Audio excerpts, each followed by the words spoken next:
Hello everyone and welcome to Brickcats. My channel is for anyone who enjoys custom LEGO creations, likes saving money, and or those looking to get into custom building. Today I am covering Renegades LEGO's B-Wing Starfighter model. If you are a fan of my channel or are interested in supporting what I do, please consider subscribing, liking this video, or leaving a comment. Each subscription, like, and comment helps others find my channel and I greatly appreciate it. Without any substitutions for the fighter and the included stand, Bricklink's algorithm returns 7 stores and $203 without shipping and tax, or about $259 with shipping and tax. In my reviews, I offer my opinions on aesthetics and model features, parts issues you might want to look out for, the build experience, the model's integrity, and I close out with my overall impression and pricing information in the conclusion. If you're watching this review, I assume that you have bought the instructions or are interested in buying them. I also assume a basic level of familiarity with Bricklink's ordering system and LEGO nomenclature. I only use genuine LEGO bricks and I always purchase the instructions. I create these reviews for my own personal enjoyment and in the hopes that my advice will make your experience more enjoyable and or less expensive.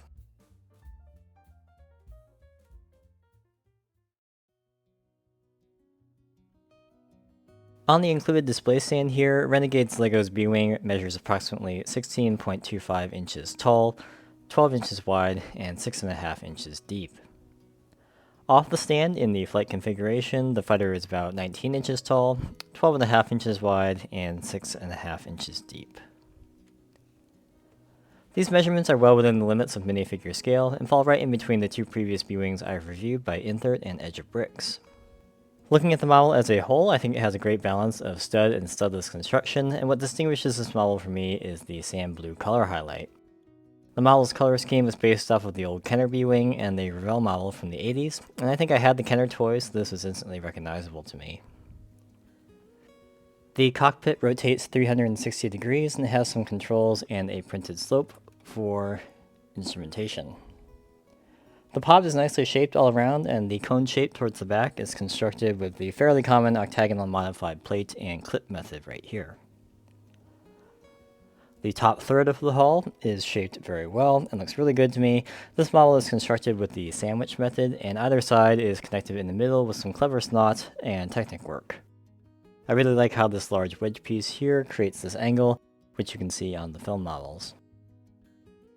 Moving down to the deflector shield generators, I would like to see these a little closer to the center line. You can see there's just a little bit of a gap here. And I also am not a big fan of this squarish bracket just because it kind of interrupts the outline. But it certainly doesn't look bad, and I do appreciate that there is some color differentiation, so there's a sand blue highlight here, where on the other side there's some dark bluish gray and tan as well. The engine intakes are kind of the central visual feature of the B-Wing, and the designer has done an excellent job here in my opinion. Shaping is spot on all the way around the section, and there's great use of dark bluish gray here as you move further back into the assembly. So basically, the colors that are deeper inside of this section are dark bluish gray, and it kind of gives the illusion of depth. It's also pleasing to me that you can't see through this section.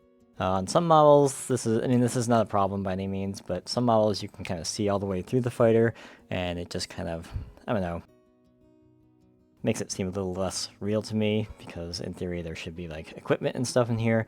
But anyway, it's solid, and I like that. One very minor thing that I noticed was that the engine intakes come together much more nicely at the top up here, and I believe these binoculars are representing the proton torpedo launchers. Then at the bottom here, you can kind of see there's a larger gap, which is partially filled in with these ingot pieces, but if you look closely you can see all the way back there, you can see some of the red. That's the Technic core of the model.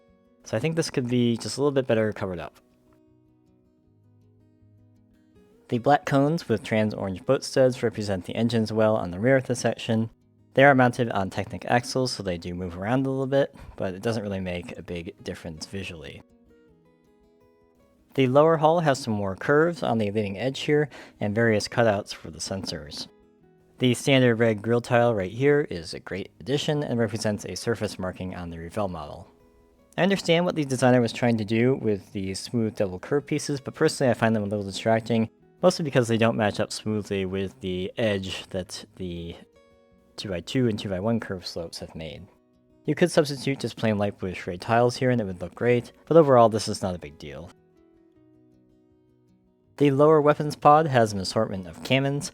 Personally, I think there is some room for more greebling down here, and I would have liked to see the sides of the pod create more of a well around the termination points of the cannons, but that certainly would come at the cost of decreased durability and an increase in the number of elements. In canon, the B-Wing's weapons suite was modular and could be switched out to match the mission profile, so this could just be a different configuration, and that's totally fine with me.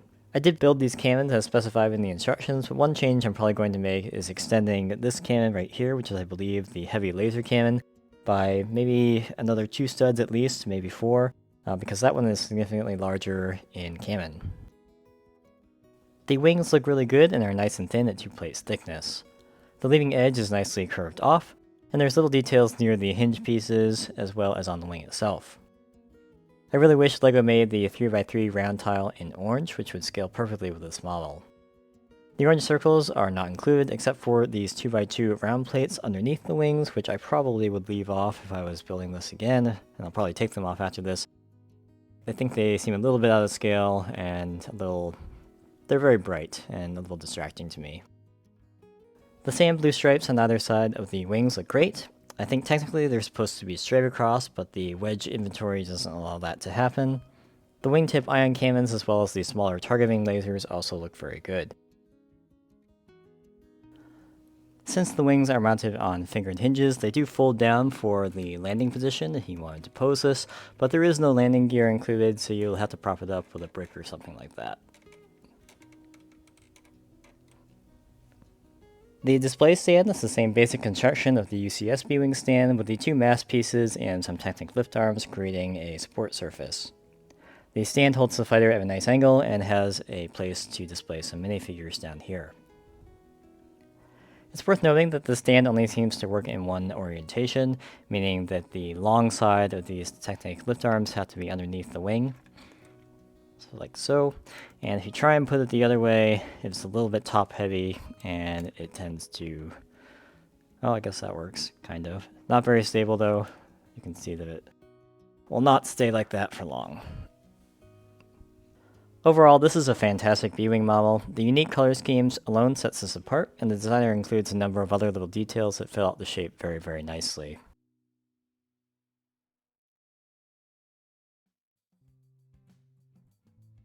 Renegades LEGO's B-Wing requires 285 elements and 1,185 pieces. The designer has specified a number of colors in standard red, blue, and orange, indicating they can be any color, and I always appreciate this extra level of effort to help people draw from an existing inventory or save a little bit of extra money on the required pieces. However, I think another color would have been better, as these red grill tiles are actually standard red, and like you saw earlier, the orange 2x2 round plates are supposed to be orange. In addition to those already marked, the Technic lift arm, modified frame, thick 5x7 open center, part 64179 specified in black, can also be any color. These pieces form the primary support structure for the upper and lower hulls. Sand blue is one of the most useful colors without a large modern inventory of pieces. As a result, there are a few sand blue elements that are very expensive as they only had limited production runs and/or are fairly old at this point. 3 of the 4 sand blue plate modified 1x2 with 1 stud without groove jumper part 3794A are almost invisible right near the intakes, about here, and go on in step 44. The 4th is in the lower sensor package, right here. In my opinion, these are best substituted with a dark neutral color like dark bluish gray. I would remove the sand blue pieces and increase the number of dark bluish gray jumper plates part 15573 from 8 to 12. The sand blue 2x3 plate, part 3021, should be split into 2 1x3 plates, part 3623. These are also part of the engine intake assembly, as well as the lower weapons pod, and go on in steps 28, 54, 205, and 209. You can see the 2x3 plate right here. And this changes the count of 1x3 plates in sand blue from 12 to 20. The sand blue slope curved 4x1 by 2/3 double, part 93273, should be split into 6 1x2 curved slopes, bringing the total of part 11477 from 12 to 18 in sand blue. These contribute to the color detailing on the cockpit in steps 266, 270, and 274, and you can kind of see where I split them up right there. The two sand blue plate 1x6s, part 3666, are used in the engine intake section right in the center section right here. You can reasonably get away with substituting 1x3 plates for both of them, 4 additional 1x3 plates total, although it is nice to have at least one 1x6 plate to provide some extra stability in step 48. For pricing purposes, I substituted out both of them for 1x3s, bringing the total of 1x3 plates in sand blue to 24. The last sand blue element I recommend a substitution for is the slope 45 2x2 part 3039. These are down on the bottom weapons pod and go on in steps 225 and 231. These can both safely be substituted with 2 additional slope 45 2x1s, part 3040, bringing the required total of those to 8. Now onto some other parts. The lone tile 1x2 with groove, part 3069 in Marisk Blue is quite uncommon, and this almost always added an extra store to my results. I would substitute this for the much more common bright light blue, or medium blue, or simply increase the number of sand blue 1x2 tiles from 9 to 10. This goes on in step 133 and is right here on the port side of the lower hull.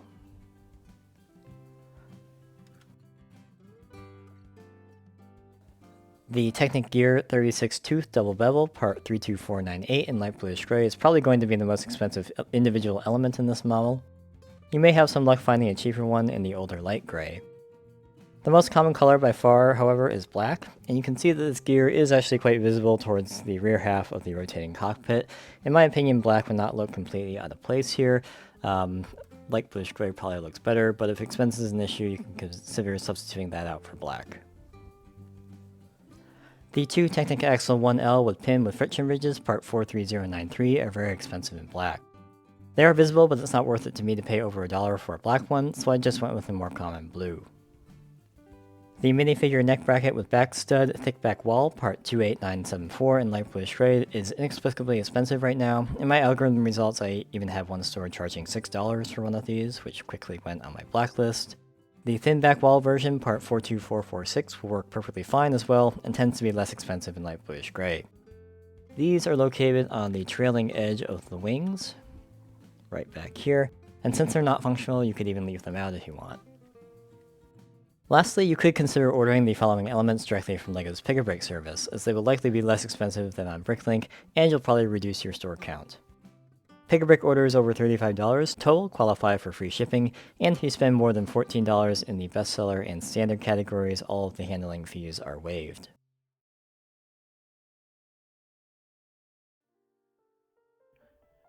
Renegades B-Wing instructions consist of 415 steps, with each part or subassembly added in each step outlined in red against a white background. This generally works okay, although in some areas it was a bit hard for me to see due to the presence of other red elements.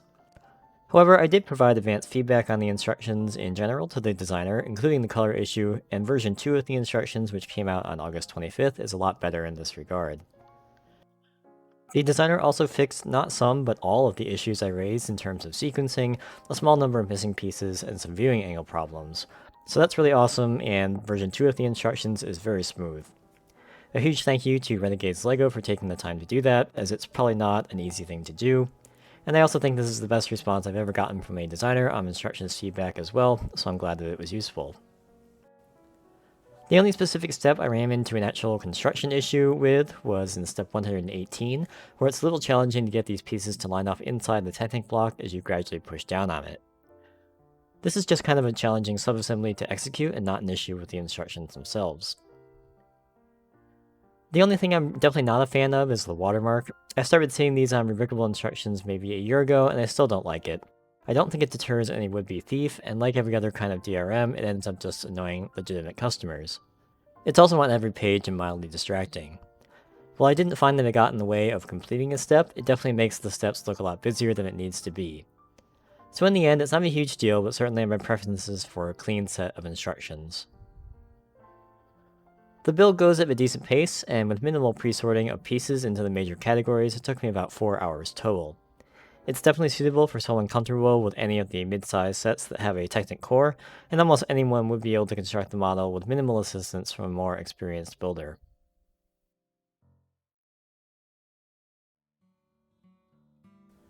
This model is decently sturdy and will stand up to everything but the most intense swishing.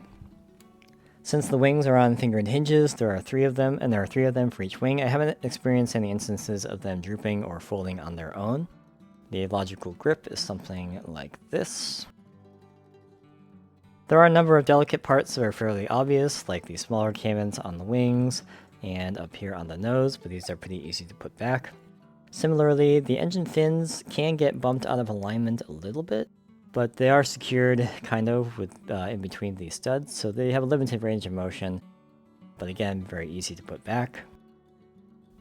The lower engine pod is just a little jiggly to the touch. You can kind of see it moving there, but this is not a concern by any means. The cockpit rotation is generally very smooth. Occasionally I've had it get stuck on something and I wasn't really able to figure out what, but it hasn't really stayed stuck. So in general this is really good, and you can see that I can even kind of spin it. There we go. So it'll spin, very freely. Since the major sections of the model are joined with Technic axles, it is solidly constructed and not going to break on you. It can feel a little loose at times, so if I pull up on the upper section, you can see it kind of separate. You have just the amount of clutch that the Technic axles give you, but it's certainly sufficient. And then down here, you can, again, maybe you can kind of see a little bit of wiggle between the bottom half and the top half here. Like I said earlier, the engines rotate freely, but they're not going to fall off. You actually need a significant amount of force to pull these off. And the model is even strong enough to support its own weight, holding it on the middle third, if you will. There is a significant amount of weight up here, so you don't want to hold it down here. There's a weak spot right about here, and it will break. But there's really no reason for you to do that. Finally, the gaps in between the 2 halves of the ship are covered with tile constructions. So you can see one right here, there's another on the upper hull, and then there's a long one running all the way along the back of the fighter right here. These can be bumped out of place quite easily if you apply pressure, and while the front 2 aren't too bad to put back on, the one in the rear of the ship, if you press inward like right here, it can kind of bow and it'll look kind of bad. And that one's a little bit more difficult to kind of pry out and realign since it's only connected on this end here. It's not hard to do, it's just kind of annoying, so be a little bit careful if you're handling the model at the back. And then this is what I'm talking about up at the front here. You can kind of see this is a little misaligned. Oh well, that can stay like that. And then up here you can see it rock back and forth. So you just put it back like this. On the display stand, the model's lower pod does rest on the display surface, and there's nothing locking the model in place, so it does tend to be a little slidey, if you will. But it's not too serious, and it should stand the stand through all but the most purposeful movements. And one thing you could consider if you're worried about stability is putting a plate on the underside of the wing that would fit in this gap, and this should lock it in place to ensure the fighter doesn't fall over unless the stand falls over.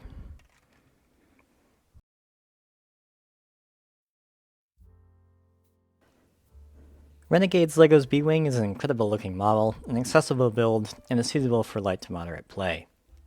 The color scheme does come with some added cost, but the sand blue palette sets this model apart from every other B-Wing model of comparable size that I know of.